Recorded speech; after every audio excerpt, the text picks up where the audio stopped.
9-1, we're going to look at what's called stoichiometry.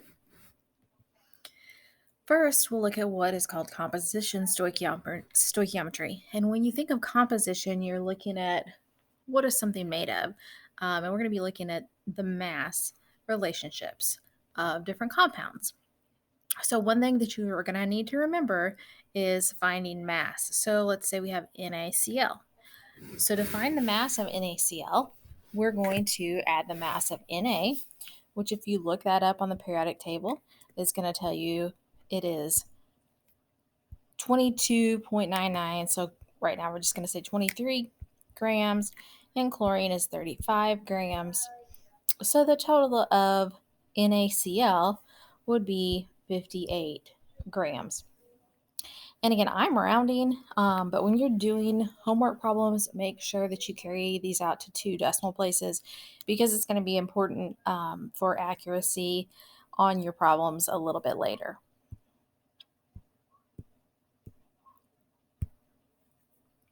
Reaction stoichiometry is going to involve balanced equations, and you're going to be looking at the relationship of products and reactants. So if we have this reaction here, I've already balanced it. We've got Mg plus 2HCl produces MgCl2 plus hydrogen, or H2. So we will be using our coefficients as to show the relationship. So we'll go ahead and put the ones in there just to kind of remind us that that means we have 1. So for every 1 magnesium that we start with, we can produce 1 H2. Or for every 2 HCl's that we use in this reaction, we are going to produce 1 MgCl2. So it's like a relationship. In our activity that we did with the recipes, if you're doing maybe making cake and the cake recipe calls for 2 eggs, for every 2 eggs that you use, you're only able to produce 1 cake. And so that's kind of what stoichiometry is looking at. What do I start with compared to what I'm ending up with, and what are those relationships? But it's going to be very important that you start with a balanced chemical reaction. So make sure that you always check that your equations are balanced before you begin any problems in this unit.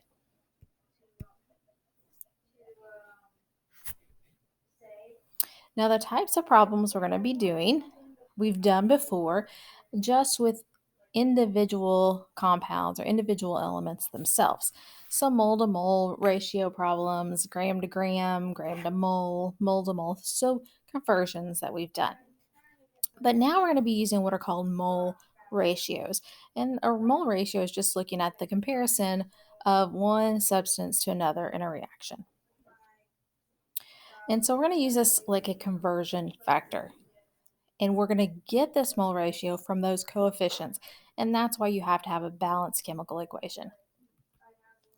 So if we look at this equation, first we have to balance it. So we'll go ahead and do that. So if we've got aluminum and we've got oxygen, let's work with our oxygens first.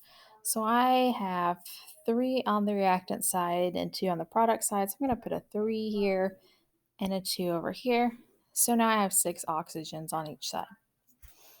On the reactant side, I have 4 aluminums. So I'm going to need 4 aluminums on my product side. So now this is going to be balanced. Now it's going to ask me, what is the ratio for? And it's going to pick out 2 substances in my reaction. So maybe the question says, what is the ratio for aluminum to oxygen? So if we find aluminum here, there are 4 of those, and we get that 4 from the coefficient. And we find oxygen, and there are 3 of those. So my ratio for aluminum to O2 is 4 to 3. Maybe it's asking me, what is the relationship of Al to O3 to just aluminum by itself. My coefficients would weigh, let's see, this was a 2, 4, and 3. So the ratio here between Al2O3 and just aluminum is going to be 2 to 4. And that's all you have to do to figure out the ratios. What if it asks me, what's my ratio of of oxygen to Al2O3? So O2 we have 3, and Al2O3 we've got 2. So that's all you have to do for molar ratios, and that's all 9.1 talks about.